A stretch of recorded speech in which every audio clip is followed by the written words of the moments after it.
أنفسنا ومن سيئات أعمالنا من يهده الله فلا مضل له ومن يضلل فلا هادي له وأشهد أن لا إله إلا الله وحده لا شريك له وأشهد أن محمدا عبده ورسوله يا أيها الناس اتقوا ربكم الذي خلقكم من نفس واحدة وخلق منها زوجها وبث منهما رجالا كثيرا ونساء واتقوا الله الذي تساءلون به والأرحام إن الله كان عليكم رقيبا يا أيها الذين آمنوا اتقوا الله حق تقاته ولا تموتن إلا وأنتم مسلمون يا أيها الذين آمنوا اتقوا الله وقولوا قولا سديدا يصلح لكم أعمالكم ويغفر لكم ذنوبكم ومن يطع الله ورسوله فقد فاز فوزا عظيما أما بعد فإن أصدق الحديث كتاب الله وخير الهدي هدي محمد صلى الله عليه وسلم وشر الأمور محدثاتها وكل محدثة بدعة وكل بدعة ضلالة وكل ضلالة في النار أيها الناس اتقوا الله فإن الله عز وجل أمركم بالتقوى والرسول صلى الله عليه وسلم أمرنا بالتحلي بالتقوى والتقوى وصية الأولين والآخرين فمن اتقاه دخل جنة ومن لم يتق الله لم يدخل جنته সম্মানিত মুসলিয়ান ইকরাম, আল্লাহ তাআলা তার রাসূল সাল্লাল্লাহু আলাইহি ওয়াসাল্লামকে হেদায়েত দিয়ে পাঠিয়েছেন আর দ্বীন হক দিয়ে পাঠিয়েছেন। এমন এক দ্বীনকে পাঠিয়েছেন যার মাধ্যমে তিনি যাবতীয় মতবাদ ও দ্বীনকে নিচে ফেলে এই দ্বীনকে প্রতিষ্ঠা করার নির্দেশনা দিয়েছেন। সেজন্য মুহাম্মদুর রাসূলুল্লাহ সাল্লাল্লাহু আলাইহি ওয়াসাল্লাম তিনি আল্লাহ যে দ্বীন দিয়ে তাকে পাঠিয়েছেন সেই দ্বীনকে যথাযথ প্রচার করেছেন, রিসালাতকে উম্মতের কাছে পৌঁছে দিয়েছেন, উম্মতের কল্যাণকামী হয়েছেন এবং তাদেরকে স্বচ্ছ শুভ্র দ্বীনের উপর রেখে গেছেন, যেখানে কোনো কিছুতে কোনো সন্দেহের কোনো অবকাশ রাখেননি। উম্মতকে তার বিভিন্ন অবস্থায় কি করতে হবে সে ব্যাপারে যথাযথ দিক নির্দেশনা দিয়ে গেছেন। কোথায় তার সম্মান রয়েছে, কোথায় তার ইজ্জত রয়েছে তা জানিয়ে দিয়েছেন এবং জানিয়ে দিয়েছেন কোন কাজ করলে তার ক্ষতি আছে, কোন কাজ করলে উম্মত অপমানিত হবে সেটাও জানিয়ে দিয়েছেন। আমরা আজকে একটা হাদিস পড়ব, যে হাদিসটি নিয়ে আলোচনা করব ইনশাআল্লাহ। ইমাম আহমদ বর্ণিত হাদিসটিতে সাওবান রাদিয়াল্লাহু আনহু বলেন, قال رسول الله صلى الله عليه وسلم, রাসূলুল্লাহ সাল্লাল্লাহু আলাইহি ওয়াসাল্লাম বলেছেন, ইউশিকুল উমাম আন তাদা আলাইকুম, এমন একটা সময় আসবে অচিরেই সমস্ত জাতিগুলি তোমাদের উপরে একে অপরকে ডাকবে, কামা তাদাল আকালাতু আলা কাসআতিহা, যেমনি ভাবে খাবারের জন্য খেতে বিভিন্ন যারা ক্ষুধার্ত আছে তাদেরকে ডাকা হয়, খাবার খাওয়ার জন্য যেভাবে কোনো একটা খাবারের পাত্রের প্রতি লোকদেরকে আহ্বান জানানো হয়, তেমনি ভাবে জাতিসমূহ তোমাদের উপরে সেভাবে হুমড়ি খেয়ে পড়বে। তখন একজন বললেন, সাহাবায়ে কেরামের মধ্যে থেকে একজন বললেন, ওয়ামিন কিল্লাতিন নাহনু ইয়াওমাইযিন, ইয়া রাসূলুল্লাহ, আমরা কি তখন সংখ্যায় কম হব? ক্বালা বাল আনতুম ইয়াওমাইযিন কাসীর, রাসূলুল্লাহ সাল্লাল্লাহু আলাইহি ওয়াসাল্লাম বললেন, সেদিন তোমরা অনেক হবে। ওয়ালাকিন্নাকুম গুসাউন কাগুসাইস সাইলি, কিন্তু তোমরা হবে তখন বানে ভেসে আসা খড়কুটার মতো।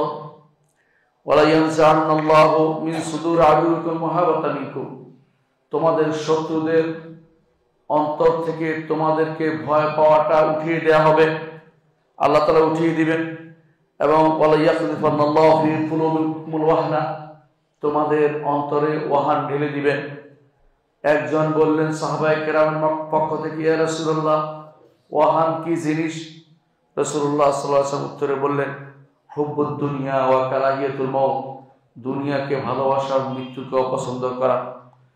সম্মানিত মুসল্লিয়ানি কিরাম, রাসূলুল্লাহ সাল্লাল্লাহু আলাইহি ওয়াসাল্লাম একটা হাদিস আমরা শুনলাম, হাদিসটি নিয়ে আলোচনা করব ইনশাআল্লাহ। এই হাদিসটি হচ্ছে ইলমুল গায়ব, গায়বের বিদ্যা, যা মুহাম্মদ রাসূলুল্লাহ সাল্লাল্লাহু আলাইহি ওয়াসাল্লামকে আল্লাহ তাআলা জানিয়েছেন। আল্লাহ তাআলা যা জানিয়েছেন তার নবীকে, সেটা আর গায়েব অবশিষ্ট নেই। সেটা হচ্ছে নেসবি গায়েব, সেটা হচ্ছে আপেক্ষিক গায়েব। মূল গায়েব একমাত্র আল্লাহর হাতে। এই জন্য কেউ যদি বলে রসুল গায়েব জানে, সে ইমানদার নয়। রসুলকে আল্লাহ যা জানিয়েছেন সেটাই শুধুমাত্র জানেন। এই হাদিসটি গায়েবের বিদ্যা, তা থেকে আল্লাহ তাআলা তার নবীকে জানিয়েছেন, তিনি আমাদেরকে জানিয়েছেন। দ্বিতীয়ত, এই হাদিসটি কিয়ামতের আলামতের অন্তর্ভুক্ত। মুহাম্মদ রাসূলুল্লাহ সাল্লাল্লাহু আলাইহি ওয়াসাল্লাম ইউশিকু, অচিরেই হবে, অর্থাৎ এটা উম্মতের মধ্যে এই ঘটনা ঘটবে। এই ঘটনা শুধু একবার ঘটবে তা নয়, বারবার ঘটবে। যখনই উম্মতের মধ্যে এই রোগ দেখা দিবে তখনই এই ঘটনাগুলি ঘটবে। যখনই উম্মতের মধ্যে ওহান আসবে, যখনই উম্মতের মধ্যে হুব্বুদ দুনিয়া ও কারাহিয়াতুল মাউত আসবে, তখনই উম্মতের উপরে অন্যরা চড়াও হবে। যেভাবে খাবার পাত্রের উপরে ক্ষুধার্তরা চড়াও হয়ে পড়ে, অনুরূপভাবে আমরা এই হাদিস থেকে আরো বুঝতে পারি এটা। তৃতীয়ত, এটা বুঝতে পারি যে এই উম্মতুল ইসলাম, এই ইসলাম যে মুসলিম জাতি, তাদেরকে ঘৃণা করা হবে, তাদেরকে হিংসা করা হবে এবং তাদের বিরুদ্ধে যুদ্ধ করা হবে এবং তাদের বিরুদ্ধে বিদ্বেষে ফেটে পড়বে মানুষ। কোরআনে কারীমে আল্লাহ তাআলা বলেছেন, ওয়ালা ইয়াযালুনা ইউকাতিলুনাকুম হাত্তা ইয়ারুদ্দুকুম আন দীনিকুম, এই কাফের মুশরিকরা তোমাদের সাথে যুদ্ধ করতেই থাকবে যতক্ষণ না তোমাদেরকে তোমাদের দিন থেকে দূরে সরিয়ে দিবে। ইনিস্তাতাউ, যদি তাদের সম্ভব হয়, অর্থাৎ তারা সব সময় চাইবে দিন থেকে আমাদেরকে দূরে সরিয়ে দিতে। সূরা বাকারা 217 নম্বর আয়াত। কোরআনে কারীমে আল্লাহ তাআলা বলেছেন, ওয়ালা তাসমাউন্না মিনাল্লাযিনা উতুল কিতাবা মিন ক্বাবলিকুম, আর তোমরা শুনতে পাবে তোমাদের আগে যাদেরকে কিতাব দেয়া হয়েছে তাদের কাছ থেকে, ওয়া মিনাল্লাযিনা আশরাকু, এবং যারা শিরক করেছে তাদের থেকে, আযান কাসীরা, কষ্টদায়ক অনেক কিছু তোমাদেরকে শুনতে হবে। ইহুদি নাসারা এবং মুশরিকরা আমাদেরকে কষ্টদায়ক অনেক কিছু শোনাবে, এই কথা আল্লাহ আমাদেরকে জানিয়েছেন। সূরা আলে ইমরানের 186 নম্বর আয়াতে আল্লাহ তাআলা বলছেন। আল্লাহ তাআলা আরো বলেছেন কোরআনে কারীমে, ইউরিদুনা লিইউতফিউ নূরাল্লাহি বিআফওয়াহিহিম ওয়াল্লাহু মুতিম্মু নূরিহি ওয়ালাউ কারিহাল কাফিরুন ওয়ালাউ কারিহাল মুশরিকুন। দুটি আয়াতে আল্লাহ তাআলা এটাই বলেছেন যে তারা চাইবে আল্লাহর নূরকে ফু দিয়ে নিভিয়ে দিতে, কিন্তু আল্লাহ তাআলা তার নূরকে পূর্ণতা দিবেন। যদিও কাফের মুশরিকরা সেটাকে অপছন্দ করে এবং কাফের মুশরিকরা সেটাকে ঘৃণা করে, কিন্তু আল্লাহর দ্বীনকে আল্লাহ তাআলা পূর্ণতা দিবেন। এই পূর্ণতা মুহাম্মদ রাসূলুল্লাহ সাল্লাল্লাহু আলাইহি ওয়াসাল্লাম হাতে দিয়েছেন। এই জন্য আল্লাহ তাআলা বলেছেন, ইযা জাআ নাসরুল্লাহি ওয়াল ফাতহ, যখন আল্লাহর সাহায্য এসেছে এবং ফাতহ এসেছে, ওয়া আইতান নাস ইয়াদখুলুনা ফি দীনিল্লাহি আফওয়াজা, মানুষকে আল্লাহর দ্বীনের ভিতরে প্রবেশ করতে দেখবেন দলে দলে। তখন কি করতে হবে আল্লাহ তাআলা বলে দিয়েছেন, ফাসাব্বিহ বিহামদি রাব্বিকা ওয়াস্তাগফির ইন্নাহু কানা তাওয়াবা। তাসবিহ এবং ইস্তিগফারে লেগে থাকতে হবে, তাসবিহ এবং আল্লাহর হামদ প্রকাশ করতে হবে। আল্লাহ তাআলা সেটা জানিয়েছেন। কিন্তু এই উম্মতকে হিংসা করা হবে, আমরা বুঝতে পারলাম যে উম্মতের উপরে তার শত্রুরা প্রথম দিন থেকে হিংসায় লিপ্ত হয়েছে। এই উম্মতের ইতিহাস সাক্ষ্য দেয় যে উম্মতকে শান্তিপূর্ণভাবে থাকতে জাতিগুলি দেয়নি। কুরাইশরা প্রথম বিরোধিতা করেছে। মুহাম্মদ রাসূলুল্লাহ সাল্লাল্লাহু আলাইহি ওয়াসাল্লাম মক্কাতে এক আল্লাহকে ডাকতে গিয়েছেন, তারা সেখানে তাকে সুন্দরভাবে থাকতে দেয়নি। সেখানে সাহাবায়ে কেরামের উপরে কঠিন শাস্তি এসেছে, কষ্ট দিয়েছে, তারা কঠিন কষ্ট দিয়েছে। তারপরে তারা সেখান থেকে যখন পালিয়ে গিয়ে মদিনায় আশ্রয় নিলেন, ছোট্ট একটি গ্রাম, ছোট্ট একটি জায়গা, এই জায়গাতেও তাদেরকে শান্তিতে থাকতে দিবে না বলে বদরের যুদ্ধ শুরু হয়ে গেল, ওহুদের যুদ্ধ হলো, এমনকি শেষ পর্যন্ত তারা সর্বাত্মক যুদ্ধ করলো। সেই সর্বাত্মক যুদ্ধ হচ্ছে খন্দকের যুদ্ধ, আহজাবের যুদ্ধ বলা হয়। সেই যুদ্ধে তারা চাইল যে মদিনা নামক রাষ্ট্রটির অস্তিত্ব তারা রাখবে না, কিন্তু আল্লাহর ইচ্ছা, আল্লাহ তাআলা সেই হিংসুকদের হিংসা থেকে মদিনা রাষ্ট্রকে রক্ষা করেছেন, ইমানদারদের ইমানকে হেফাজত করেছেন এবং ইমানদারদেরকে তাদের পরীক্ষা পাশ করিয়ে দিয়েছেন। যে পরীক্ষা তারা দিয়েছে 3টি বার, বদরে, ওহুদে এবং খন্দকে। এই যুদ্ধের পরে মুহাম্মদ রাসূলুল্লাহ সাল্লাল্লাহু আলাইহি ওয়াসাল্লাম বলেছেন, তোমাদের তাদের ইমানের পূর্ণতার কারণে এখন থেকে আমরাই তাদের বিরুদ্ধে যুদ্ধ করব, তারা আমাদের বিরুদ্ধে আর যুদ্ধ করতে সমর্থ হবে না। এই সবই ছিল ইমানি মজবুতির কারণে এবং আল্লাহ এবং রাসূলের পূর্ণাঙ্গ অনুসরণ কারণে। যদি সাহাবায়ে কেরাম এই পূর্ণাঙ্গ অনুসরণে পাশ না করতেন তাহলে এই পুরস্কার তাদের নসিব হতো না। তখন থেকে শুধু কুরাইশরা নয়, আপনারা জানেন পারস্য জাতির লোকেরাও মুসলিমদের বিরুদ্ধে যুদ্ধ করেছে এবং রোমরাও যুদ্ধ করেছে। এই যুদ্ধের মূল কারণ হচ্ছে এটাই, যখনই হক আসে বাতিলরা সব একসাথ হয়ে যায়, এটাই স্বাভাবিক। মুহাম্মদ রাসূলুল্লাহ সাল্লাল্লাহু আলাইহি ওয়াসাল্লাম যখন হেরা গুহা থেকে নবুয়তের বাণী নিয়ে ফিরে আসলেন, তখন খাদিজা রাদিয়াল্লাহু আনহা তাকে নিয়ে গেলেন ওয়ারাকা ইবনে নওফলের কাছে। ওয়ারাকা ইবনে নওফলের কাছে যখন জানালেন এই ঘটনা, তখন ওয়ারাকা বললেন যে তোমার কওম যদি তোমাকে বের করে দিবে, সেদিন আমি যদি থাকি তোমাকে সাহায্য করব। তখন রাসূল বলেছিলেন, আওয়া মুখরিজিয়াহু, তারা কি আমাকে বের করে দিবে? তিনি তখন বলেছিলেন, যখনই কোনো রাসূল এসেছে হক নিয়ে, তখনই তার রাসূলের শত্রুতা আরম্ভ হয়েছে। জগতের সমস্ত দিন বাতিল, এই কথা অবশ্যই ঈমান আনতে হবে। ইসলাম ছাড়া সবই বাতিল, ইসলাম ছাড়া কেউ ইসলামের সমপরিমাণে আসতে পারে না। আল্লাহ তাআলা কোরআনে কারীম বলে দিয়েছেন, কুল জাআল হাক্কু ওয়া যাহাকাল বাতিল ইন্নাল বাতিলা কানা যাহুকা। সত্য এসেছে, মিথ্যা উপস্থিত হয়েছে, মিথ্যা উপস্থিত হবারই ছিল, মিথ্যা চলেই যাবে। এই মিথ্যুকরা একমত হইতে কোনো অসুবিধা হয় না, একসাথ হইতে অসুবিধা হয় না। আগেও হয়েছে, এখনো হচ্ছে। উম্মতে মুসলিমার উপরে এই হিংসা আমরা দেখতে পাই ক্রুসেডারদের হাতে। কিছুদিন পরেই তারা বাইতুল মাকদেস দখলের চিন্তা করেছে, বারবার মুসলিমরা সেটা দখলে এনেছে, বারবার সেটা খ্রিস্টানরা দখল করে নিয়েছে। এই যুদ্ধ হিংসার বশবর্তী হয়ে পড়েছে।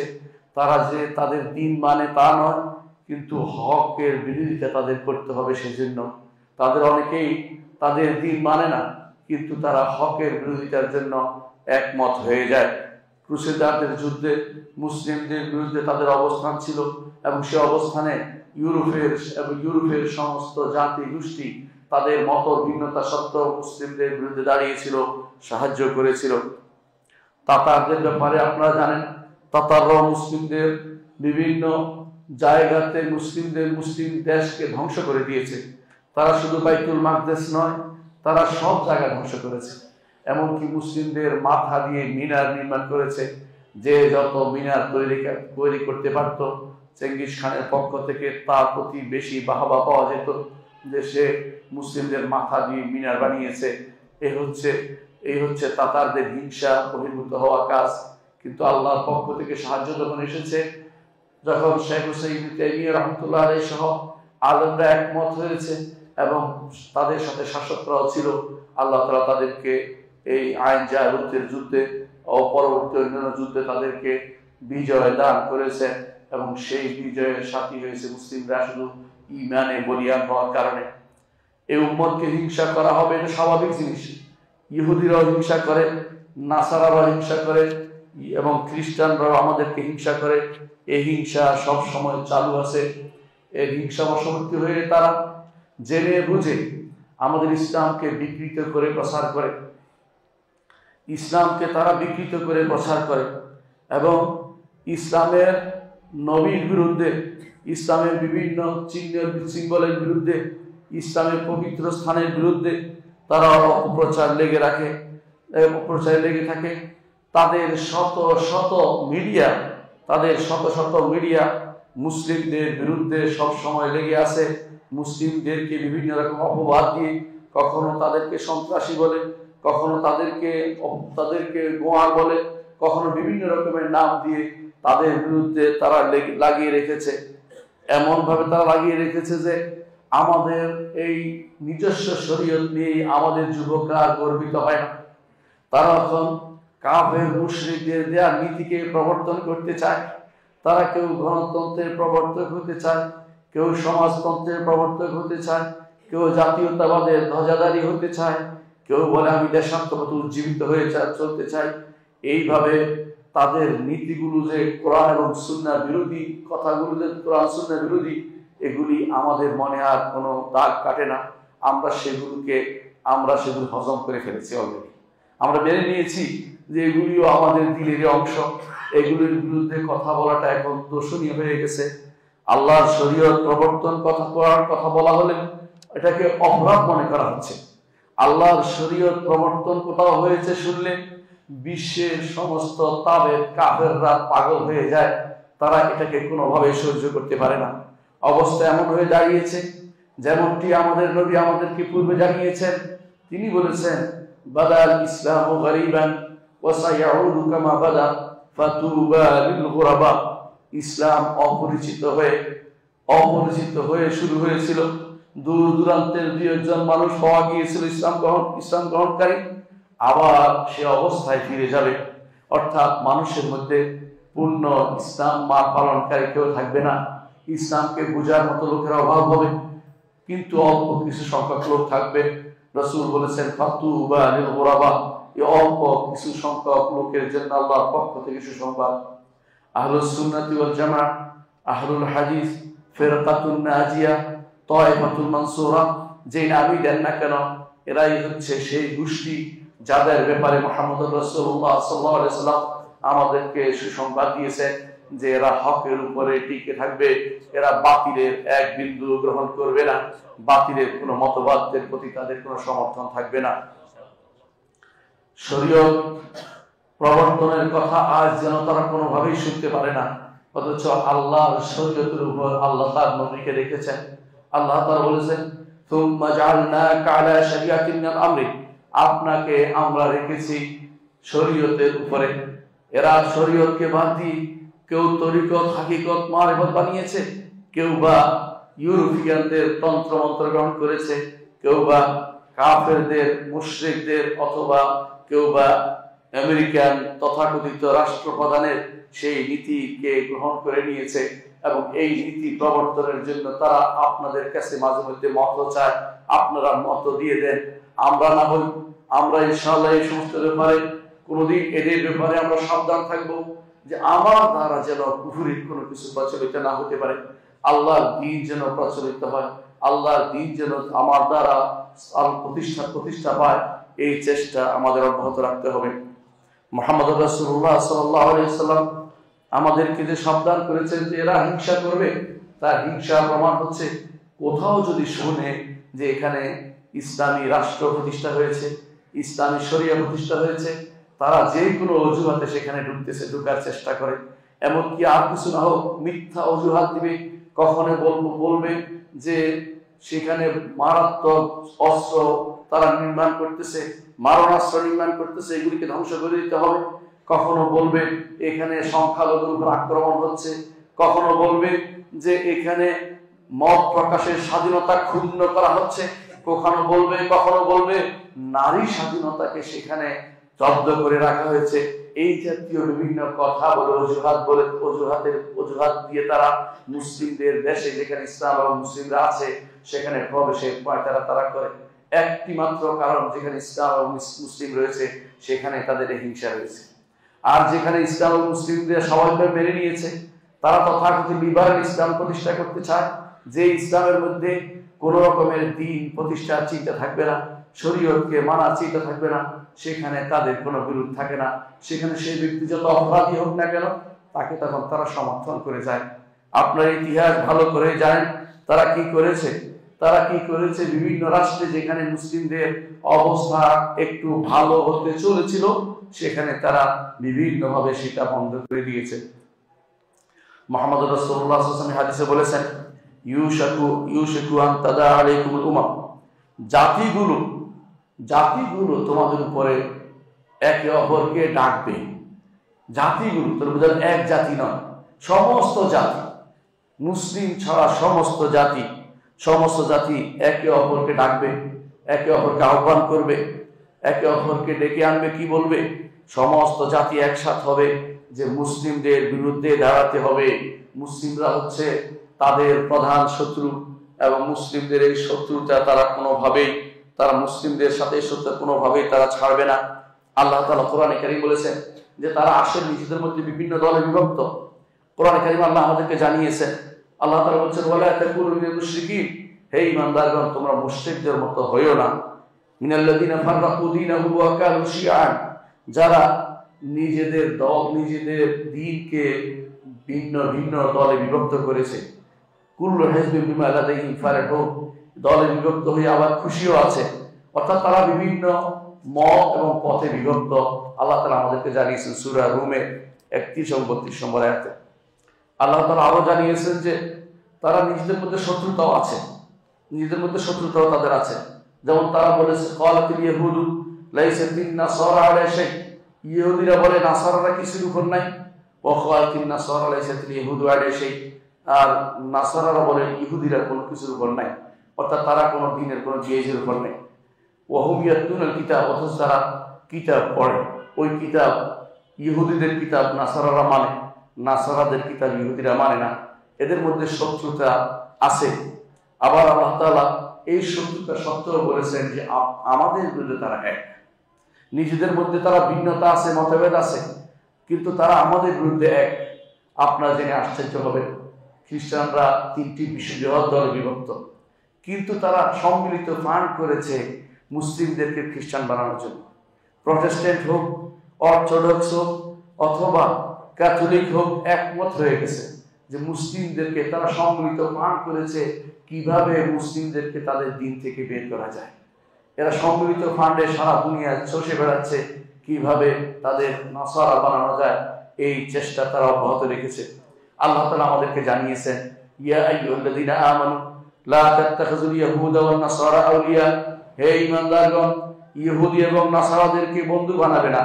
বা'দুহুম আউলিয়া বা'দ, তারা একে অপরের বন্ধু, একে অপরের অভিভাবক, অর্থাৎ আমাদের বিরুদ্ধে তারা একে অপরের অভিভাবক হয়ে যায়, নিজেদের মধ্যে শত্রুতা ভুলে যায়। আল্লাহ তাআলা আমাদেরকে জানিয়েছেন, আরো বলেছেন কাফেরদের ব্যাপারে বলেছেন, ওয়াল্লাযীনা কাফারু বা'দুহুম আউলিয়া বা'দ, কাফেররা একে অপরের বন্ধু। পৃথিবীতে যত কাফের আছে ইসলামের বিরুদ্ধে তারা সব একসাথ হয়ে যায়। এজন্য মুসলিমরা জানতে হবে আমাদের বন্ধু শুধু আমরাই, আমাদের বন্ধু হচ্ছে আল্লাহ। ইন্নামা ওয়ালিয়ুকুমুল্লাহ ওয়া রাসূলুহু ওয়াল্লাযীনা আমানু, আল্লাহ তাআলা বলেছেন তোমাদের বন্ধু শুধু আল্লাহ আর আল্লাহর রাসূল, এবং যারা ঈমান এনেছে তারা, আমাদের বাইরে কোনো বন্ধু থাকতে পারে না। আল্লাহ তাআলা বলেছেন আল্লাহু আদুউল লিল কাফিরিন, আল্লাহ তাআলা কাফেরদের শত্রু। সূরা বাকারা 98 নম্বর আয়াতে বলেছেন। আল্লাহ তাআলা আরো বলেছেন, ইন্নাল কাফিরা লাকুম আদুউম মুবিনা, কাফেররা তোমাদের প্রকাশ্য শত্রু। সম্মানিত মুসলিয়ান ইকরাম, আল্লাহ রাসূল সাল্লাল্লাহু আলাইহি ওয়াসাল্লাম তার হাদিসে বলেছেন, কামা তাদাল আকালাতু আলা আসআতিহা, যেভাবে খাবারের উপরে খাবার পাত্রের উপর, খাবারের ভান্ডারের উপরে পড়ে, খাবার তারা ক্ষুধার্ত তারা যেভাবে হুমড়ি খেয়ে পড়ে, সেভাবে কাফেররা তোমাদের হুমড়ি খেয়ে পড়বে। ছোট্ট একটি কথা কিন্তু বিশাল অর্থ বহন করে। অর্থটা কি? যে তারা অনেকেই যারা খাবে তারা অনেক বেশি, এর অর্থ হচ্ছে আমাদের শত্রু অনেক বেশি, এবং তারা এত বেশি পরিমাণে এগিয়ে আসবে যে আমাদের থেকে যে কোনো পরিমাণে আমাদের থেকে লুট করবে। তারা কি লুট করবে? এর দ্বারা বোঝা যাচ্ছে যে এখানে যে আমাদের যে কোনো ভালো কিছু তাদের আছে এগুলিকে সরিয়ে দিয়ে সেগুলি তারা, আমাদের সম্পদ তারা খেয়ে ফেলবে। আমাদের এই যে যা কিছু আমাদের কাছে আছে সবগুলো তারা নিয়ে নিবে। এবং এইটাও বোঝা যায় তাদের একমাত্র উদ্দেশ্য হচ্ছে দুনিয়া হাসিল করা, একমাত্র হাসিল হচ্ছে দুনিয়া হাসিল করা। অর্থনৈতিকভাবে সমৃদ্ধ হওয়া, আমাদের দেশে কিভাবে তারা কিভাবে নিয়েছে আমি কয়েকটা উদাহরণ দেব। তারা কিছুদিন আগেও বিশ্বকে দখল করে রেখেছে, নাম দিয়েছে উপনিবেশ শাসন। তারা বিশ্বকে দখল করে ভাগ বটোয়ারা করে নিয়েছে, ওসমানী খেলাফতকে ভাগ করেছে, এক একজন এক একটা অংশ নিয়েছে। ব্রিটেন একটা অংশ নিয়েছে, ফ্রান্স একটা অংশ নিয়েছে, অনুরূপভাবে জার্মান একটা অংশ নিয়েছে, ভাগ করে নিয়েছে। এক একজন এখনো বিভিন্ন ভাবে আমাদের উপরে তাদের সেই প্রভুত্ব তারা রচনা করে চলেছে। আমাদের কিছু হলে তাদের কাছে আমাদের যাওয়ার জন্য ব্যবস্থাপনা করে দিয়েছে। বিভিন্ন দেশকে এখনো তারা তাদের অধীন রেখেছে। আফ্রিকা থেকে তারা অনবরত এখনো লুট করে নিয়ে যাচ্ছে। মুসলিম দেশ থেকে মুসলিম দেশের মাথাগুলোকে নিয়ে তারা বিভিন্নভাবে পড়িয়ে আমাদের মাথাগুলি বিকৃত করে দিচ্ছে। তাদের সে সমস্ত পচা জিনিস দিয়ে ভর্তি করে দিয়ে আমাদের সন্তানদেরকে ডিগ্রি দিচ্ছে, আবার সেগুলোকে বিভিন্ন প্রতিষ্ঠানে চাকরি দিয়ে পাঠাচ্ছে। এবং সেরা বড় আমেরিকা থেকে ডিগ্রি না আনলে অনেক ইউনিভার্সিটিতে চাকরি পাওয়া যায় না, ব্রিটেন থেকে ডিগ্রি না আনলে অনেক ইউনিভার্সিটিতে চাকরি পাওয়া যায় না, কারণ সেখান থেকে মাথা পচা বা বস্তা পচা জিনিস ঢুকিয়ে দিয়ে আপনাকে আপনার দেশের মানুষের ভিতরে ভুলটাকে প্রবেশ করানোর চেষ্টায় তারা লিপ্ত রয়েছে। তারা এক জায়গা থেকে আরেক জায়গায় মানুষকে সরিয়ে দিয়েছে। আপনারা জানেন তাদের দ্বারা বিভিন্ন জায়গাতে মানুষকে দেশান্তর করা হয়েছে তাদের সময়, এরপরও তাদের সেরকম অবশিষ্ট নেই। বিভিন্ন মুসলিম দেশকে তারা বিভিন্ন অজুহাতে ধ্বংস করেছে। ইরাক ধ্বংস করেছে আমাদের, এবং আমাদের অন্য দেশগুলোকে তারাই ধ্বংস করেছে। আমাদের বিভিন্ন মুসলিম দেশগুলোকে দখল করে নিয়েছে। 6টি মুসলিম দেশকে রাশিয়া দখল করে রেখেছিল বহু বছর, আর এখনো চীন বিভিন্ন এলাকা দখল করে রেখেছে। মুসলিম দেশকে তারা কিভাবে তাদের দাসত্বের অধীন করবে সেটা তারা চেষ্টায় রয়েছে। মুসলিম দেশগুলোকে ভাগ করে দিয়েছে, তাদের দেশগুলোতে তারা পাসপোর্ট উঠিয়ে দিয়েছে, আর আমাদের দেশগুলোতে পাসপোর্টের ব্যবস্থাপনা করে দিয়েছে যাতে একজন মুসলিম আরেক জায়গায় যেতে না পারে। ইমাম বুখারী রাহমাতুল্লাহ আলাইহি, সেই বুখারাতে তার জন্ম, সেখান থেকে যদি কোনো পাসপোর্টের দরকার হইতো তাহলে তিনি কিন্তু বুখারী হয়ে আমাদের কাছে আসতে পারতেন না। মুসলিম দেশে ভাইরা একে অপরের কাছে যাবে, এটাকে তারা স্বাভাবিকভাবে নিতে পারছে না। এই জন্য মুসলিম দেশে কঠিন পার্থক্য করে কাউকে জাতীয়তাবাদ, কাউকে দেশাত্মবাদ, কাউকে বিভিন্ন বাদ দিয়ে বেঁধে দিয়ে ভাগ করে মুসলিম দেশগুলোকে টুকরো টুকরো করে দিয়ে রেখেছে। এগুলি তাদের এই তাদাই অন্য জাতি আমাদের উপর হুমড়ে খেয়ে পড়ার অন্তর্ভুক্ত। এই হুমড়ে খেয়ে পড়ে মুসলিম জাতিসত্তাকে তারা বিভক্ত করে দিয়েছে। সম্মানিত মুসলিয়ানি কেরাম, রাসূলুল্লাহ সাল্লাল্লাহু আলাইহি ওয়াসাল্লাম আমাদেরকে একটি শব্দ বলেছেন কাসরা।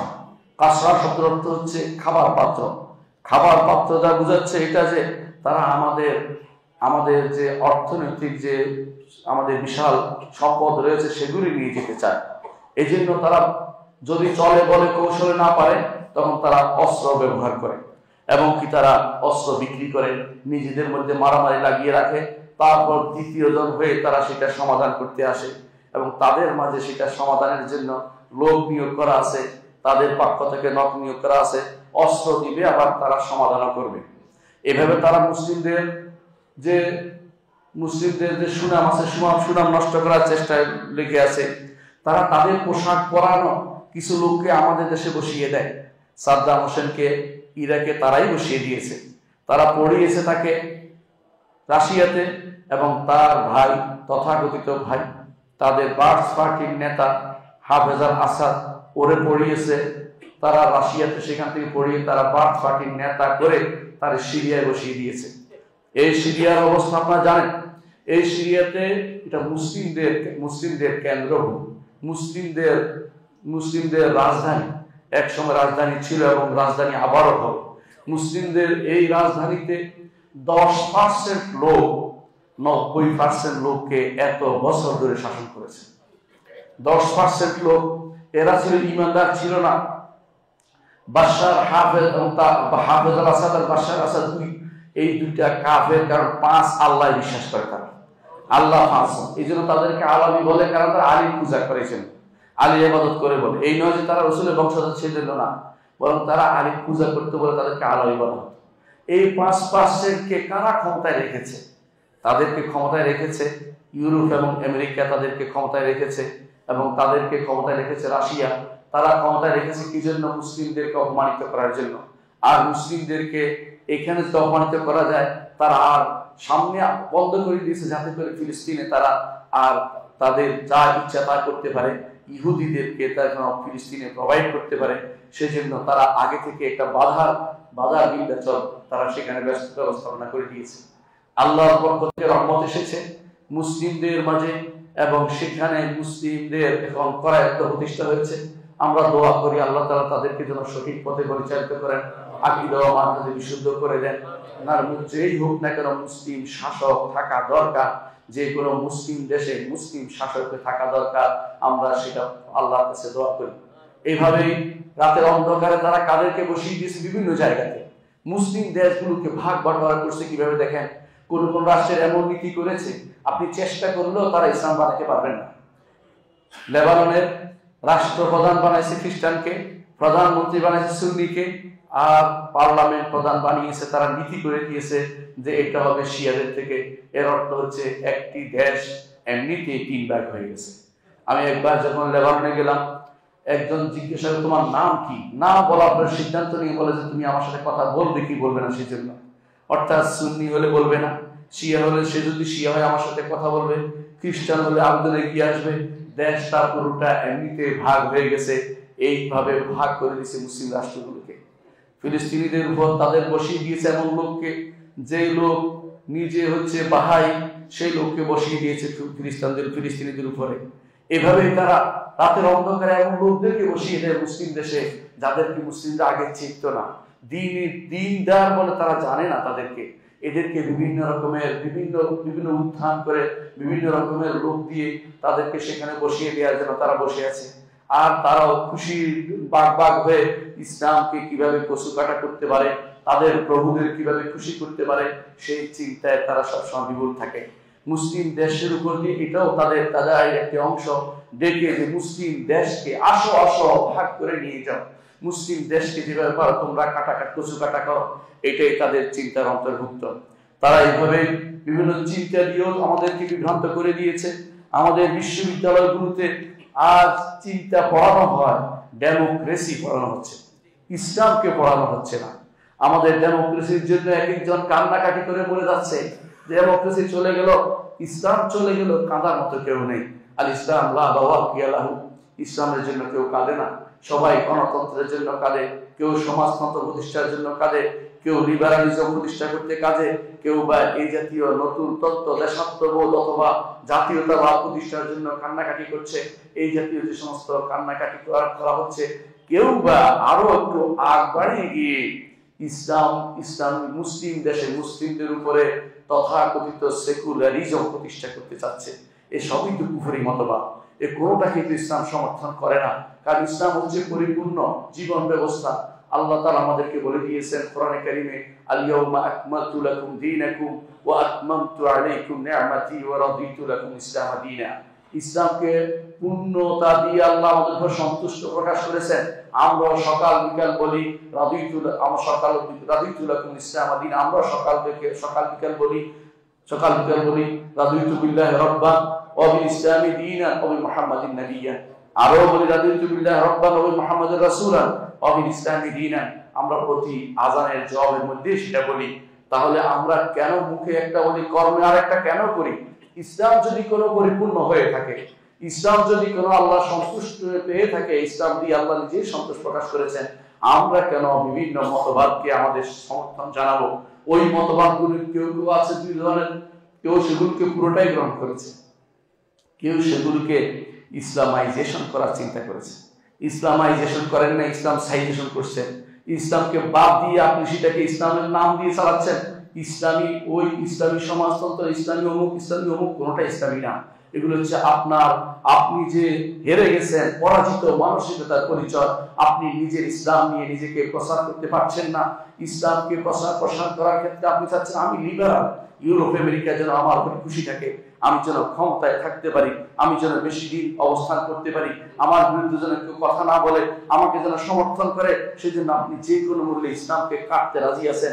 আপনি বলতে পারেন কথায় কথায় যে নারী নেতৃত্ব ইসলামে হারাম, কোনো সন্দেহ নাই। আপনি নারী নেতৃত্বের ব্যাপারে বলেন যে নতুন করে সিদ্ধান্ত নেওয়ার সময় এসেছে, এই জাতীয় কথা তারাই বলে যারা ইসলাম নিয়ে গর্ববোধ করে না, ইসলামকে যথেষ্ট মনে করে না। তারা মনে করে ইসলামের অনেক কিছুই ইসলাম বর্তমানে চলে না। যারা এরকম কিছু মনে করবে তারা ইমানদার নয়, তারা কাফের। তাদের অন্তরে যদি করে এরকম কিছু থাকে, ইসলামের কোন নীতির বিরুদ্ধে সামান্য একটুকু থাকে যে এই নীতিটা বর্তমানে কার্যকর করা যাবে না, তাহলে সে ব্যক্তি কাফের, কোনো সন্দেহ নেই। আপনি পারেন না, অন্তরে অপরাধ বোধ থাকা দরকার আছে। আর যদি অন্তর থেকে মেনে নেন যে না এটা চলবে না, তাহলে আপনি সঙ্গে সঙ্গে কাফের হয়ে যাবেন। আপনারা দেখেন শেখ হোসেন মোহাম্মদ আব্দুল ওয়াহাব রহমতুল্লাহ আলাইহি ঈমান ভঙ্গের কারণ সমূহ আপনাদের এখানে থাকতে পারে, সেখানে দেখে নেবেন কি কারণে ঈমান ভেঙে যায়। সেগুলোর মধ্যে এটাও কেউ যদি মনে করে মুহাম্মদ রাসূলুল্লাহ সাল্লাল্লাহু আলাইহি ওয়াসাল্লাম যা নিয়ে এসেছেন সেটার কোনো অংশ যদি কোনো এখন বাস্তবায়ন করা যাবে না, অথবা সেটা এখন মানা যাবে না, সেটা সমস্যা, সেই ব্যক্তি ঈমান থেকে, ইসলাম থেকে বেরিয়ে যাবে। এই জন্য আমরা অনেক বেশি, কোনো সন্দেহ নাই, কিন্তু আমরা কাজে কিছুই লাগি না। একটু চিন্তা করে দেখুন, রাসূলুল্লাহ সাল্লাল্লাহু আলাইহি ওয়াসাল্লাম এরপর বলছেন, সপ্তম যেটা রাসূল বলেছেন, আওয়াবিন কিল্লাতিন নাহনু ইয়াওমাইযিন। সাহাবী প্রশ্ন করেছেন এটা, ইয়া রাসূলুল্লাহ আমরা কি কম হব তখন? রাসূল এই কমের চিন্তা কেন আসলো? কারণ সাহাবী মনে করেছে, ওই সাহাবী, যে আমরা বোধহয় সংখ্যায় কম হবো আর বেশি হবে। সাধারণত আল্লাহ তাআলা আমাদেরকে একটা মেয়ার দিয়ে দিয়েছেন, একটা মাপকাঠি দিয়ে দিয়েছেন। সেটা কি? তারা যদি আমাদের ডবল হয় তারপর আমরা যুদ্ধ করতে পারবো, কিন্তু ডবলের বেশি হলে আমরা পারবো না। কারণ তখন আমাদের শক্তির ব্যাপার দাঁড়িয়ে যে শক্তিতে বেশি হলে, অথবা আল্লাহর পক্ষ থেকে ওয়াদা আসলে, যেমন বদরের যুদ্ধে ওয়াদা এসেছে, সেই জন্য আমরা সেই যুদ্ধ করেছি। এরপরে আল্লাহ তাআলা আমাদের তাকফীর করে দিয়েছেন, হালকা করে দিয়েছেন, যে তোমরা অন্তত ডবল না হলে, ডবলের বেশি হলে তোমাদের ওজর আছে। এরা তো যুদ্ধ করা যাবে না তা না, যুদ্ধ করা যাবে, কিন্তু আমাদেরকে দূরে থাকার, যুদ্ধ থেকে দূরে থাকার ওজর আছে, এটা আমাদেরকে জানিয়েছে। এই শিক্ষার কারণে হয়তো কোনো সাহাবী বলছে, ইয়া রাসূলুল্লাহ আমরা কি কম হব? এই কম দিয়ে ইসলাম কোনদিন জয় বিজয় নির্ধারিত হয় না। ইসলামের জয় বিজয় নির্ধারিত হয় অস্ত্র দিয়েও না, ইসলামের জয় বিজয় নির্ধারিত হয় ঈমান এবং আকীদা দিয়ে। ঈমান, আকীদা এবং মানহাজ যদি বিশুদ্ধ না হয়, তাহলে আপনি যত বেশি মানুষের হন না কেন, আপনার দ্বারা কোনদিন ইসলামের উপকার হবে না। আপনি যখন জানতে পারবেন না আপনার বন্ধু কারা, শত্রু কারা, আপনি কাফেরদের দস্তরখানে বসে খাবেন। আর যারা ইসলামের মধ্যে বিভিন্ন ফিরকা আছে, যারা বিভিন্ন ফিরকা দ্বারা ইসলাম থেকে দূরে সরে গেছে, অনেক কিছু থেকে দূরে সরে, ইসলামের নীতি থেকে দূরে সরে আছে, তাদের কাছে গিয়ে ধর্ণা দিবেন, আপনি তো, আপনার জন্য বিজয় আসবে না। তারা কোনদিন এই শিয়াদের দ্বারা কোনদিন বিজয় হয়নি ইতিপূর্বে, আজও হবে না।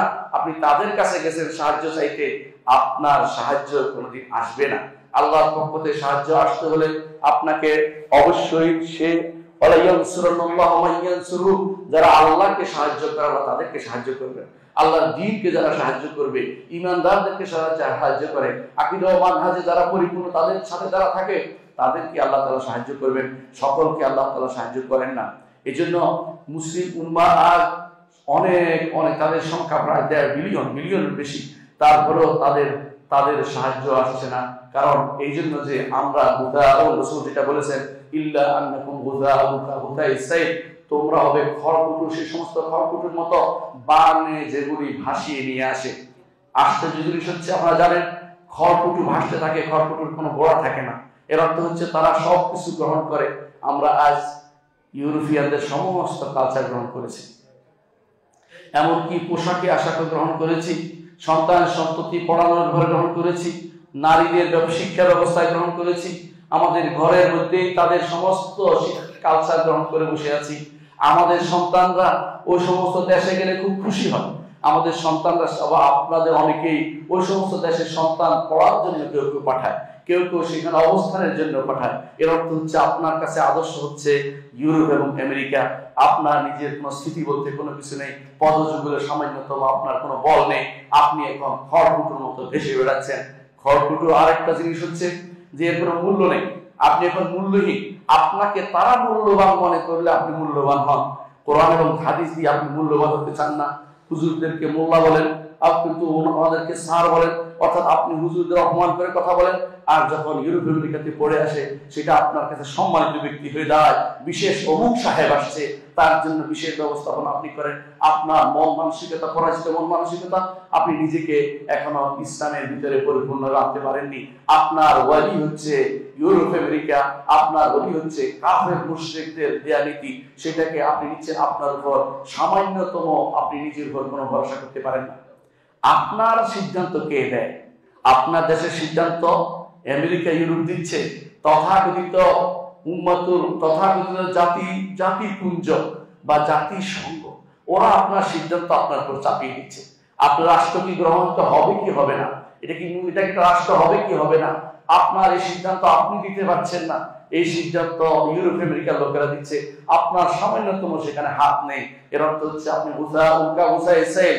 এত বিলিয়ন মানুষ থাকার পরেও, আপনি এত বিলিয়নের পরেও আপনার মূল্য সামান্যতম নাই, আপনাকে জিজ্ঞাসা করা হচ্ছে না। হ্যাঁ, জিজ্ঞাসা করা হবে।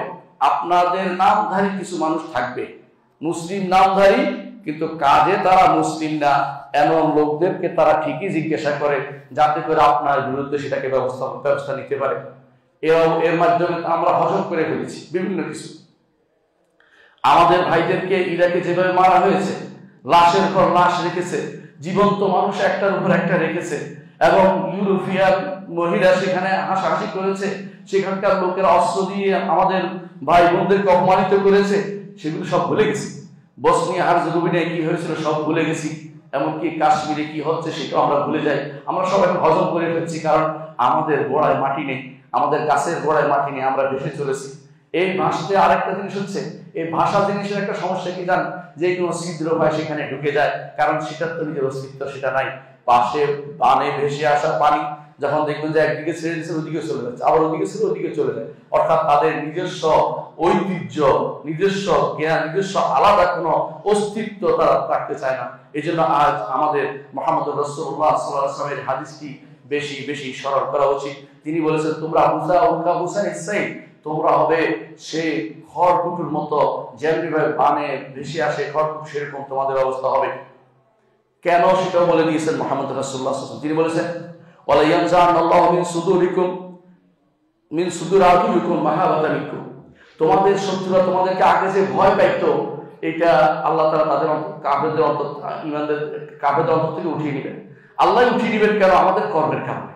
তারা যে আমাদেরকে ভয় পেত এর প্রমাণ দেখেন।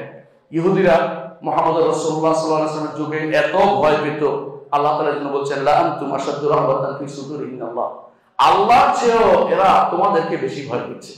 ইহুদিরা মদিনাতে 3টি বিশাল গোত্র ছিল, এর বিপরীতে মুসলিমরা এত সংখ্যায় বেশি ছিল না। তারপরেও মদিনাতে পরে মুসলিমরা বেশি হয়েছে, প্রথমত কমই ছিল, আনসার এবং আউস এবং খাজরাজ শুধুমাত্র ছিল। তারপরেও তারা ভীত হইত মুহাম্মদ রাসূলুল্লাহ সাল্লাল্লাহু আলাইহি ওয়াসাল্লাম এবং তার সাহাবীদের ভয় পেত। অনুরূপভাবে আল্লাহ তাআলা বলছেন, ওয়াকাযাফা ফি কুলুবিহিমুর রুব, আল্লাহ তাআলা তাদের অন্তরে ভীতি ঢেলে দিয়েছেন। এই ভীতির অবস্থা আমরা দেখতে পাই যে শুধু মদিনাতে নয়, খায়বরেও তারা ভয় পেয়েছে মুহাম্মদ রাসূলুল্লাহ সাল্লাল্লাহু আলাইহি ওয়াসাল্লাম তার বাহিনীকে। এমনকি মুশরিকরা ভয় পেয়ে আত্মসমর্পণ করেছে। এমনকি রাসূলুল্লাহ সাল্লাল্লাহু আলাইহি ওয়াসাল্লাম ইহুদিরা নাসারাদের বিরুদ্ধে তিনি যখন যুদ্ধ করতে গেছেন, তারা যুদ্ধ করতে আসেনি। তিনি তাবুকের যুদ্ধ গেছেন, তাবুকের যুদ্ধ আসেনি। তারা কেন আসেনি? তারা ভয় পেয়েছে মুহাম্মদ রাসূলুল্লাহ সাল্লাল্লাহু আলাইহি ওয়াসাল্লামকে, এবং সেজন্য তিনি বলেছিলেন, নুসিরতু বির-রাবি মাসিরাতা শাহর, 1 মাসের রাস্তার সফরের জায়গায় তারা আমাকে ভয় পায়, এ দ্বারা আমার এই উম্মতকে আল্লাহ তাআলা সাহায্য করেছেন। এর অর্থ হচ্ছে মুসলিম জাতি রাসূলের সময়, রাসূলের পরেও তাদেরকে কাফেররা ভয় পেত সবসময়, কিন্তু সেই ভয় আল্লাহ তাআলা তাদের অন্তর থেকে উঠিয়ে নিয়েছেন। তার আমরা বরং তাদেরকে ভয় পেয়ে সবকিছু পরিবর্তন করে নিচ্ছি। আমাদের জীবনের সমস্ত অবস্থা এখন পরিবর্তিত হয়ে যাচ্ছে। এর মূল কারণ হচ্ছে রাসূলুল্লাহ সাল্লাল্লাহু আলাইহি ওয়াসাল্লাম বলেছেন, তোমাদের মধ্যে ওহান ঢেলে দেওয়া হবে। ওহান শব্দের অর্থ কি? ওহান শব্দ হচ্ছে দুর্বলতা। কোরআনে কারিমে আল্লাহ তাআলা দুর্বলতা এই শব্দটি এক জায়গায় উল্লেখ করেছেন। তিনি বলেছেন, হামালাতু উম্মুহু ওয়াহনান আলা ওয়াহন, একজন মা তার সন্তানকে দুর্বলতার পর দুর্বলতা সহ্য করে তার পেটে ধারণ করে থাকে। কত কষ্ট হয় মায়ের ধারণ করতে, এই ওহান বলা হচ্ছে এখানে। কি অর্থ? দুর্বলতাকে। রাসূলুল্লাহ সাল্লাল্লাহু আলাইহি ওয়াসাল্লাম বলেছেন যে তোমাদের মধ্যে ওহান আসবে। তখন সাহাবী বললেন, ওহান কি জিনিস? সাহাবী বুঝে না তা নয়, সাহাবী চেয়েছেন যে কারণ দুর্বলতা বলতে কি বোঝাচ্ছে, আমরা কি শারীরিকভাবে দুর্বল না আর কোনো কিছু? রাসূলুল্লাহ সাল্লাল্লাহু আলাইহি ওয়াসাল্লাম আমাদেরকে তখন সেই অমোঘ বিষয়টি জানিয়ে দিয়েছেন যে বিষয়টির কারণে আজ আমাদের এই অবস্থা হচ্ছে। এক নম্বর হচ্ছে হুব্বুদ দুনিয়া ওয়া কারাহিয়াতুল মউত। এক নম্বর হচ্ছে হুব্বুদ দুনিয়া, দ্বিতীয় হচ্ছে কারাহিয়াতুল মউত, দুনিয়ার প্রীতি, দুনিয়াকে ভালোবাসা, মৃত্যুকে অপছন্দ করা। দুনিয়াকে কে না ভালোবাসে? দুনিয়াকে ভালোবাসা তো শুনিয়ে নয়, তবে দুনিয়ার ভালোবাসা যেন আখিরাতের ভালোবাসার উপরে না উঠে। বাল তুসিরুল হায়াতাদ দুনিয়া ওয়াল আখিরাতু খায়রুন ওয়া আবকা। দুনিয়ার জীবনকে তোমরা প্রাধান্য দিচ্ছ, প্রাধান্য দেওয়া যাবে না। রব্বানা আতিনা ফিদ দুনিয়া হাসানা, দরকার আছে দুনিয়া, দুনিয়াতে কাজ করতে হলে, ইবাদত করতে হলে, দুনিয়া দাওয়াত দিতে হলে দুনিয়ারও দরকার আছে। দাওয়াতের ক্ষেত্রে দুনিয়া না হলে অনেক কিছু আপনি করতে পারবেন না বর্তমান সময়ে। অর্থাৎ আপনার শত্রু যতটুকু এগিয়েছে তাদের বিরুদ্ধে আপনি যদি কোনো সেরকম অস্ত্র নিয়ে না আগান, আপনি কিন্তু যুদ্ধে জয়লাভ করতে পারবেন না, সেটুকু দরকার আছে। কিন্তু দুনিয়া বলতে যেটা নিষেধ করা হয়েছে সেটা হচ্ছে আপনি শুধুমাত্র বাড়ি ঘর বানাতে চান, শুধুমাত্র টাকার পাহাড় তুলতে চান, আপনি সুদী ব্যাংক দিয়ে দুনিয়া ভর্তি করে দিতে চান, কিছু মানুষদেরকে ধনী করে দিতে চান, কিছু মানুষদেরকে প্রোভাইড করতে চান। আপনার একমাত্র উদ্দেশ্য থাকে আমি কিভাবে শান্তিতে দুনিয়াতে আরামের মধ্যে দুনিয়াতে কাটিয়ে যাব, আপনার সন্তান কিভাবে কাটবে, ভবিষ্যৎ 10 প্রজন্ম কিভাবে তা ধনী হবে। এমনকি কেউ কেউ এত বেশি সম্পদ লুটপাট করেছে যে এই সম্পদ সে নয় তার 14 গোষ্ঠী কেউ শেষ করতে পারবে না, এত সম্পদ চুরি করেছে। এরা হচ্ছে হুব্বুদ দুনিয়া। দুনিয়া অন্যায়ভাবে দুনিয়াকে গ্রহণ করা, ন্যায়ের মধ্যে দুনিয়া যে এসে যায় সেটা হচ্ছে নি'মাল মালুস সালিহ আব্দুস সালেহ, উত্তম সম্পদ উত্তম ব্যক্তির জন্য। এটাকে শরীয়তে কোনোদিন না করা হয় নাই বা নিষেধ করা হয়নি। কিন্তু যে সম্পদ আজ পাহাড় বানিয়েছি, হালাল থেকে না হারাম থেকে তা কোনো চিন্তা করি না, সেটাই হচ্ছে হুব্বুদ দুনিয়া। দুনিয়ার প্রীতি, দুনিয়ার প্রতি ভালোবাসা, দুনিয়ার প্রতি অতিমাত্রায় ভালোবাসা আমাদেরকে ডুবাবে। আল্লাহ তাআলা কোরআনে কারীমে বলেছেন আরাদিতুম বিল হায়াতিদ দুনিয়া মিনাল আখিরাহ, হে ঈমানদারগণ তোমরা কি দুনিয়ার জীবনকে নিয়ে সন্তুষ্ট হয়ে গেছো? আখিরাতের জীবনের প্রতি কি আগ্রহ নেই? দুনিয়ার জীবনে যে কেউ মনে করবে যে আমার আর কিছু প্রাপ্তি নেই, আমি অনেক কিছু পেয়ে গেছি, খুশি হয়ে বাগ হয়ে আরামে মসজিদে আসলেই চলবে না। আপনার মাথায় চিন্তা থাকতে হবে এটাই যে মুসলিমরা এখন কি অবস্থায় আছে, সারা বিশ্বের মুসলিমরা কত কি অবস্থায় গ্রহণ করছে। আপনার ভাইরা কোথাও কাপড় পাচ্ছে না গায়ে দেওয়ার জন্য, কোথাও খাবার পাচ্ছে না, কোথাও একটা গাছের নিচে কেউ আশ্রয় নিয়ে আছে, কোথাও একটা তাদের বাড়ি ঘর নেই। এমন অবস্থা আমাদের চোখের সামনে আছে। সোমালিয়াতে রাষ্ট্রটাকে প্রতিষ্ঠা করতে দিচ্ছে না, তারা ভাগ করে নিয়েছে, এক পাশে সোমালিল্যান্ড বানিয়েছে, বিনা কারণে ভাগ করে দিয়েছে। প্রত্যেকে রাজা হয়, কয়দিন পরে বলা হয় অমুক রাজা, অমুক হচ্ছে প্রেসিডেন্ট, কোনো কাজ নাই। অথচ 100% মুসলিম রাষ্ট্র সেখানে। অনুরূপভাবে ইথিওপিয়াতে, আবিসিনিয়াতে মুসলিমরাই বেশি সংখ্যাগুরু, অথচ সেখানে ক্ষমতা চালায় ইউরোপ আমেরিকার লোকেরা। তারাই সেখানে ক্ষমতাধর, যারা সেখানে খ্রিস্টান ধর্ম প্রচার করতেছে। আফ্রিকার বেশিরভাগ রাষ্ট্রের মুসলিমরা সংখ্যাগুরু, তারপরও সেখানে চালাচ্ছে ইউরোপ আমেরিকার রাজত্ব চলতেছে, সেখানে খ্রিস্টানদের রাজত্ব চলতেছে। মুসলিমদের দেশে, বাংলাদেশ এবং এই সমস্ত দেশেই মুসলিমদের শাসন কি আসলে আছে কি, এটা আপনারা বুঝে দেখবেন। এখানে কাদের শাসন চলতেছে, কাদের খুশি করার জন্য দিন রাত্রি 24 ঘন্টা আমরা উড়ে বেড়াই, আমরা বিমান নিয়ে কাদের দেশে দৌড়াই, কাদেরকে কথা বলে আসি, তাদেরকে শিরুটি দিয়ে আসি যে এই দেশে ইসলাম প্রতিষ্ঠিত হবে না, এরকম শিরুটি অনেকে দিয়ে আসে ভিতরে ভিতরে কাফেরদের কাছে। আমি বলছি না আমরা দিয়ে আসছি, অনেকে দিয়ে আসতেও পারে, আপনি হয়তো জানেন না, কারণ তারা ইসলাম কেউ চায় না, তাদের লোকদেরকে সবাই এই সমস্ত জায়গায় প্রোভাইড করতে চায়। মুসলিমরা কখনো এরকম হতে পারে না। মুসলিমরা দুনিয়ার জীবনকে নিয়ে সন্তুষ্ট প্রকাশ করতে পারে না। দুনিয়া তারা মনে করবে তাদের সব কিছু আখিরাতমুখী। যতক্ষণ পর্যন্ত আখিরাতমুখী না হবে ততক্ষণ পর্যন্ত আপনার ঈমান অপূর্ণাঙ্গ হয়েছে, বিশ্বাস করতেই হবে। কোরআনে কারীমে আল্লাহ তাআলা বলেছেন ইন্নাল্লাযীনা লা ইয়ারজুনা লিকাআনা, নিশ্চয়ই যারা অর্থাৎ কাফের কারা, মুশরিক কারা এবং গুনাহগার কারা, এরা হচ্ছে ওই সমস্ত শ্রেণী যারা আল্লাহর সাথে সাক্ষাতের আশা করে না। আল্লাহর সাথে সাক্ষাতের আশা বিষয়টি খুবই গুরুত্বপূর্ণ। মুহাম্মদুর রাসূলুল্লাহ সাল্লাল্লাহু আলাইহি ওয়াসাল্লাম বলেছেন যে কেউ আল্লাহর সাথে সাক্ষাতের আশা করবে, আল্লাহও তার সাথে সাক্ষাতের আশা করবে। আর যে কেউ আল্লাহর সাথে সাক্ষাতের আশা করবে না, আল্লাহ তাআলা তার সাথে সাক্ষাৎ পছন্দ করবে না। এর অর্থ হচ্ছে আমরা সবাই আল্লাহর সাথে সাক্ষাতের আশা করি, ঈমানদার মানে এই সাক্ষাৎ অর্থ হচ্ছে জান্নাতে প্রবেশ করে আল্লাহকে দেখা। এটুকু পর্যন্ত আমাদের ঈমানকে রাখতে হবে যে জান্নাতে আল্লাহর সম্মানিত হবে।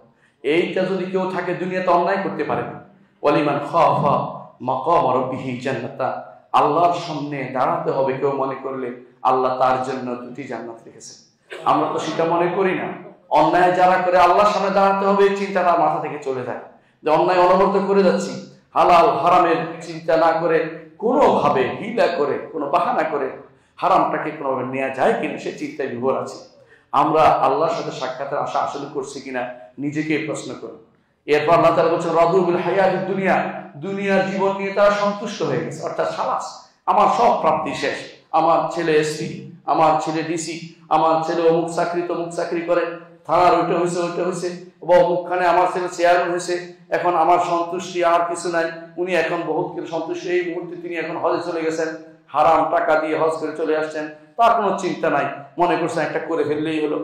এটা হচ্ছে রাদু বিল হায়াতিদ দুনিয়া, দুনিয়ার জীবন নিয়ে সন্তুষ্ট হয়ে গেছে। আপনার ছেলে মসজিদে আসে কি না এটা আপনার প্রশ্ন আসে না। আপনার ছেলে জামাত সালাত আদায় করে কিনা আপনার প্রশ্ন আসে না। আপনার ছেলে দাড়ি রেখেছে কিনা এই প্রশ্ন আসে না। আপনার ছেলে দ্বীন মানে কিনা এই প্রশ্ন আপনার আসে না। কেন আসে না? আপনি নিজেও সেটা করেন না, আপনি এটা পছন্দ করছেন না। আমার নবীর কি দাড়ি ছিল? অবশ্যই ছিল। আমার সাহাবায়ে কেরামের দাড়ি ছিল। আমাদের ইমামদের দাড়ি ছিল। দাড়ি কাঁপানো এটা কখন আসলো? দাড়ি কামানো মুসলিমদের মধ্যে কোনোদিনই ছিল না। সম্রাট আকবরের সময় দাড়ি কামানো শুরু হয় আর এখন পর্যন্ত চলছে। অর্থাৎ যারা মনে করে আকবরের অনুসরণ করবে তারাই সেটা করে, যারা খ্রিস্টান ইহুদি নাসারার অনুসরণ করে তারাই সেটা করে, কাফেরদের অনুসরণ সেটা করতে পারে। মুসলিমরা কখনো কোনো দিক থেকে ইমানদারদের সুরত পরিবর্তন করার অনুমোদন করে না। মুহাম্মদ রাসূলুল্লাহ সাল্লাল্লাহু আলাইহি ওয়াসাল্লামকে আপনি যদি আদর্শ মেনে থাকেন, আপনাকে অবশ্যই প্রত্যেকটা বিষয়ে তার অনুসরণ করতে হবে। দুনিয়ার জীবনে আপনার সন্তান সন্ততি যা পেয়েছে এটা আপনি সন্তুষ্ট প্রকাশ করতে পারবেন না। আপনাকে দ্বীনি ভাবে আপনার সন্তান কি পেয়েছে তার উপর আপনাকে সন্তোষ প্রকাশ করতে হবে। আল্লাহ তাআলা তারপর বলছেন বললেন ওয়াতমাআন্নু বিহা। আর 3 নম্বর কাজ এটা করে কাফের মুশরিকরা এবং গুনাহগাররা কি করে? ওয়াতমাআন্নু বিহা, দুনিয়া নিয়ে একদম সন্তুষ্ট, খালাস আলহামদুলিল্লাহ আমার সব পেয়ে গেছে। না, এটা ইমানদারের কাজ হতে পারে না। ইমানদার কখন সন্তোষ প্রকাশ করবে?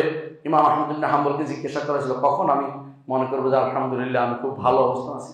তিনি বললেন যখন জান্নাতে একটি পা রাখবে। দ্বিতীয় আগ পর্যন্ত ইমানদার নিজেকে পরিপূর্ণ সন্তুষ্ট হতে পারবে না, কারণ সে জানতে পারে না কখন তার ইমান চলে যায়, কখন সে কুফরিতে লিপ্ত হয়ে যায়, কখন তার সন্তান চলে যায়, কখন সন্তান নষ্ট হয়ে যায়। সবসময় সে ভীত সন্ত্রস্ত থাকবে। খাউফুন ওয়া তামা, ভয়কে আগে রাখবে এবং আশাও থাকবে আল্লাহ আমাকে ক্ষমা করবেন ঈমান এনেছি বলে। এই জিনিসগুলো ইমানদার সবসময় এই জন্য অসন্তোষ থাকতে পারে না। ওয়াল্লাযীনা হুম আন আয়াতিনা গাফিলুন, আর এই কাফের মুশরিক এবং এই গুনাহগারদের আর 4 নম্বর যে কাজটি সেটা হচ্ছে 5 নম্বর কাজটি হচ্ছে তারা আল্লাহর আয়াত সম্পর্কে গাফেল। আয়াতে শারঈয়া শরঈ যে সমস্ত আয়াত আছে কোরআন এবং হাদিস এগুলি থেকে তারা গাফেল, এবং আয়াত কাউনিয়া প্রাকৃতিক নিদর্শন সমূহ সেগুলি থেকে কাফেল। প্রাকৃতিক নিদর্শন দেখতেই পাচ্ছেন আপনারা, এলাকার পর এলাকা পুড়ে গেছে, এগুলি আপনি পড়ার নাই, আল্লাহর পক্ষ থেকে আযাব এসেছে। আপনি মনে করেন না যে আপনি কিছু করতে পেরেছেন, না, আপনি করেন নাই বলেই আল্লাহর পক্ষ থেকে আসছে। আপনি করলে আপনার লাভ হতো, জিহাদ হতো, আপনি সেটা করা আপনার সম্ভব না দেখে আল্লাহ তার নিজের পক্ষ থেকে তাদেরকে শাস্তি দিয়েছেন। কিন্তু এই শাস্তি সবসময় তিনি দেন না, আপনার উপরেও সেরকম শাস্তি আসতে পারে। আপনি মনে রাখবেন, আপনি যদি কোনো আল্লাহর দিন থেকে দূরে সরে যান, আপনাকে সহসে শাস্তি আল্লাহ তাআলা আমাদের দেশেও দিতে পারে। আল্লাহর কাছে শুধুমাত্র এই জন্য ক্ষমা চাইবেন এবং আল্লাহর কাছে আশ্রয় চাইবেন, তিনি যেন আমাদেরকে সেরকম শাস্তির মধ্যে না ফেলেন। কিন্তু এত কিছুর পরেও আল্লাহ তাআলা একটি জাতিকে সবসময় দ্বীনের উপর রাখবেন, একটি গোষ্ঠীকে দ্বীনের উপর রাখবেন সুপ্রতিষ্ঠিত। তাদের ব্যাপারে মুহাম্মদ রাসূলুল্লাহ সাল্লাল্লাহু আলাইহি ওয়াসাল্লাম বলেছেন লা তাযালু তায়ফাতু মিন উম্মতি যাহিরিনা আলাল হক, আমার উম্মতের একটি গোষ্ঠী সবসময় হকের উপর থাকবে। তারা কারা? তাদের সম্পর্কে সাহাবায়ে কেরাম জিজ্ঞাসা করেছেন, রাসূল বলেছেন মা আনা আলাইহি ওয়া আসহাবি, যার উপর আমি আছি এবং আমার সাহাবীরা রয়েছে। যত বেশি আপনি কোরআন সুন্নাহ অনুসরণ করবেন, যত বেশি আপনি সাহাবায়ে কেরামের পদাঙ্ক অনুসরণ করে চলবেন, তত বেশি আপনি হকের উপর থাকতে পারবেন। আর যত বেশি নব্য মতবাদগুলো, নব্য কোনো নেতা বা চিন্তাবিদের পথে চলবেন, আপনি তত বেশি পথভ্রষ্ট হবেন। আপনাকে এই জন্য সাহাবায়ে কেরামের নীতি অনুসরণ করে চলতে হবে। সাহাবায়ে কেরামের নীতি যারা অনুসরণ করে তাদেরকেই বলা হয় সালাফি, এবং সাহাবায়ে কেরাম হচ্ছে আমাদের সালাফ। তাদের দিকে নিজেদেরকে সম্পৃক্ত করে আমরা যদি সালাফি হতে না পারি কর্মে, বিশ্বাসে এবং আমাদের সমস্ত আমলের চিন্তা চেতনা, তাহলে আমরা কিন্তু কখনো সফল হতে পারবো না, আমরা ক্ষতিগ্রস্ত হইব। এবং আমাদের যদি কোনো সেই পয়েন্ট অন্তর্ভুক্ত হতে হয়, আমাদের দিন সম্পর্কে জানতে হবে, আকীদা সম্পর্কে জানতে হবে, সুন্নাহ সম্পর্কে জানতে হবে, মানহাজ সম্পর্কে জানতে হবে, এবং আমাদেরকে জানতে হবে পূর্বসূরি ইমামরা কোন পথে চলেছেন, আমরা কোন পথে চলেছি। আমরা কি সমস্ত জায়গাতে, বাজারে যখন যাই, আমরা মাঠে যখন যাই, আমরা যখন কথাবার্তা বলি, আমরা যখন চাকরি করি, আমরা বিভিন্ন কর্মে নিজেদেরকে লিপ্ত করি, আমাদের মসজিদে, আমাদের ইবাদতে, সব জায়গাতে আমরা কি পূর্বসূরীদের পথে চলেছি নাকি নতুন কোনো পথ আবিষ্কার করেছি, এই বিষয়টি আমাদেরকে অবশ্যই জানতে হবে। এই জন্য এই পথে যত তাড়াতাড়ি ফিরে আসতে পারি, ততই আল্লাহ তাআলা আমাদেরকে বিজয় দিবেন। আল্লাহ তাআলা, আল্লাহর পক্ষ থেকে সাহায্য আসবে, সেটা আমাদের জন্য তখন অবধারিত হবে। ওয়ালা ইয়ানসুরুল্লাহু মান ইয়ানসুরু, যারা আল্লাহর দ্বীনকে সাহায্য করবে, আল্লাহ তাদেরকে সাহায্য করবেন, এতে কোনো সন্দেহ নেই। আকুলু কাওলি হাযা ওয়া আস্তাগফিরুল্লাহ লি ওয়া লাকুম ওয়া লিসাইরিল মুসলিমিন ফাস্তাগফিরু ইন্নাহু হুয়াল গফুরুর রাহিম।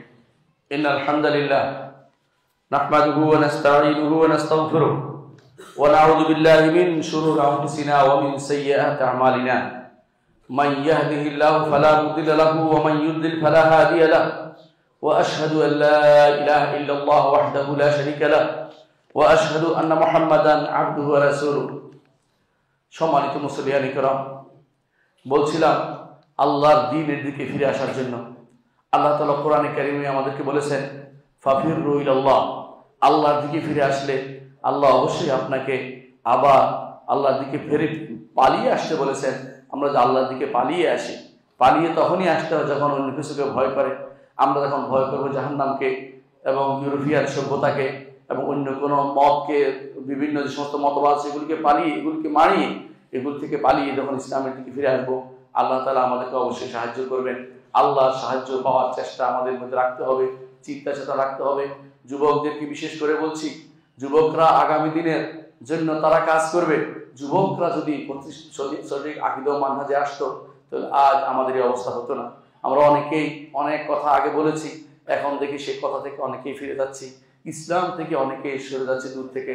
যুবকদেরকে বলবো, আপনারা ইসলামের উপর থাকুন, আল্লাহ আপনাদেরকে সম্মানিত করবেন। আপনি অন্য কারোর কাছে সম্মানের জন্য যাবেন না। ওমর রাদিয়াল্লাহু আনহু সেই কথাকে স্মরণ করুন, তিনি বলেছেন, আমরা এমন একটি জাতি ছিলাম, আমরা অপমানিত ছিলাম, আমরা অপমানিত জাতি ছিলাম, আমাদেরকে কেউ গণতো না, আরবদেরকে কেউ তখন গণতো না। কারণ তখন দুটা সাম্রাজ্য ছিল বড়, একটা ছিল রাশিয়া, একটা ছিল পারস্য, আর একটা ছিল রোম সম্রাট। কিন্তু আরবদেরকে গণাগণের ভিতরে ফেলতো না। কিন্তু আল্লাহ তাআলা তাদেরকে ইসলাম দিয়ে সম্মানিত করেছেন। ইসলাম দিয়ে যাদেরকে সম্মানিত করেছেন, তিনি বলেছেন, ওমর রাদিয়াল্লাহু বলেছেন, যদি আমরা ইসলাম বাদ দিয়ে অন্য কোথাও সম্মানের চেষ্টা করি, সম্মান পাওয়ার চেষ্টা করি, আল্লাহ আমাদেরকে আবার অপমানিত করবেন। সেই জন্য আমাদের উচিত ইসলামের দিকে ফিরে আসা, ইসলাম দিয়ে নিজেকে সম্মানিত ঘোষণা করা। আমি ইসলাম নিয়ে সম্মানিত, ইসলামের বাইরে কোনো নীতি, কোনো পথ, কোনো মত, কোনো কিছুই গ্রহণ করব না, এই চিন্তা আমার থাকতে হবে। যুবকদের এবং সবাইকে আমরা বলছি সেটা করার জন্য। আল্লাহ আমাদের তৌফিক দান করুন। আলা ওয়া সাল্লু আলা সাইয়্যিদিল বাশারিয়্যা মুহাম্মাদ ইবনে আব্দুল্লাহ কামা আমারা আল্লাহু আযজা ওয়া জাল্লা ফি কিতাবিহি ওয়া থান্না বি মালাইকাতিল মুসাব্বিহাতিল কুদসি ওয়া সাল্লাতা বিকুম আইয়ুহাল মুমিনুন ফাকালা তাআলা মুখবিরা ওয়া আমিরা ইন্নাল্লাহা ওয়া মালাইকাতাহু ইউসাল্লুনা আলান নবী ইয়া আইয়ুহাল্লাযীনা আমানু সাল্লু আলাইহি ওয়া সাল্লিমু তাসলিমা। اللهم صل على محمد وعلى ال محمد كما صليت على ابراهيم وعلى ال ابراهيم انك حميد مجيد. اللهم بارك على محمد وعلى ال محمد كما باركت على ابراهيم وعلى ال ابراهيم انك حميد مجيد. اللهم ارض عن الخلفاء الراشدين ابي بكر وعمر وعثمان وعلي وعن سائر الصحابه والتابعين رضوان الله عليهم اجمعين. اللهم اغفر لنا ولاخواننا الذين سبقونا بالايمان ولا تجعل في قلوبنا غلا للذين امنوا ربنا انك رؤوف رحيم. اللهم اغفر لنا اجمعين. আল্লাহ আমাদের সবাইকে আপনি ক্ষমা করে দিন। আল্লাহ আমাদের সবাইকে আপনার দ্বীনের দিকে ফিরিয়ে দিন। আল্লাহ আমাদেরকে আপনি কবুল করুন, আমাদের সন্তানদেরকে কবুল করুন। আল্লাহ আমাদের সমস্ত আমল কবুল করুন। আল্লাহ আমাদের থেকে সমস্ত ইহুদি নাসারদের ফিতনা থেকে আমাদের বাঁচিয়ে দিন। আল্লাহ খ্রিস্টানদের ফিতনা থেকে বাঁচিয়ে দিন। আল্লাহ মুশরিকদের ফিতনা থেকে বাঁচিয়ে দিন। আল্লাহ আমাদের এই ইসলামী রাষ্ট্রকে আপনি হেফাজত করুন। আল্লাহ আমাদের রাষ্ট্রকে ইসলামী বানিয়ে দিন। আমাদের যে শাসক আছে তাদেরকে ইসলামের দিকে ফিরিয়ে দিন। আল্লাহ আমাদেরকে ইসলামের উপর থাকার তৌফিক দান করুন। আমাদেরকে ফিতনায় নিপীড়িত করবেন না। আল্লাহ আমাদেরকে আপনি বাঁচিয়ে দিন। আল্লাহ আমাদের মধ্যে যারা মারা গেছে তাদেরকে আপনি ক্ষমা করে দিন।